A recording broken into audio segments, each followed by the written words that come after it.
c'était la plus belle affaire du monde. On aurait pu être l'inspiration d'une toune de Céline Dion. Mais quand il a vu l'autre fille qui était plus chicks que moi, il a ramené chez eux drette devant mes yeux. Hostie de gang de pas de classe. Fait que demain ça ira mieux, mais aujourd'hui ma vie c'est la merde. Vous vous doutiez bien que j'allais visiter le musée du coke. Écoutez, un musée où ils donnent de la roteuse. Fait que je suis définitivement allé visiter. Ici, vous allez voir tout ce qui existe autour de coke, la publicité de coke, la culture autour du coke, la recette du coke. Écoutez, ici, si vous pensez que le secret de la labatte bleue ou le secret de la caramel, c'était quelque chose, niaisez pas. Ici, c'est le secret du coke. Écoute, ils gardent ça dans une voûte. Tu rentres pas là comme tu veux. Ben, si tu payes 14$, tu peux rentrer là, mais tu sauras pas la recette.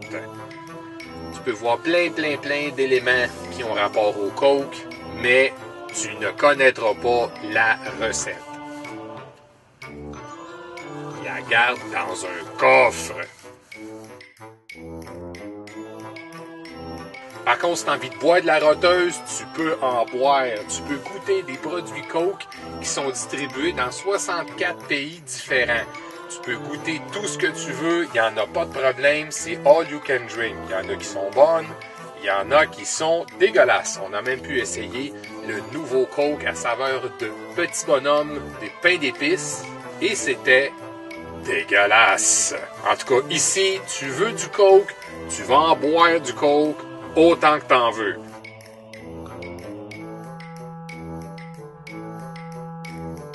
C'est pas compliqué. Ici, tout le monde boit du coke. C'est pas des farces. Même les robots boivent du coke. Si t'as pas bu assez de coke, tu peux même t'en ramener chez vous. Évidemment, ils te donnent une bouteille, là. Et tout juste à côté du World of Coca-Cola, il y a le parc du centenaire des Jeux olympiques.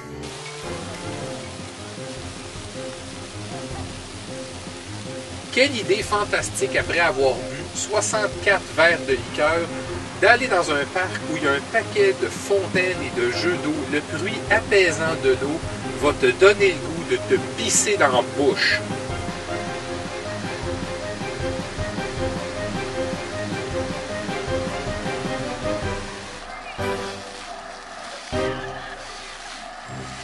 Vous pouvez également aller visiter les studios CNN.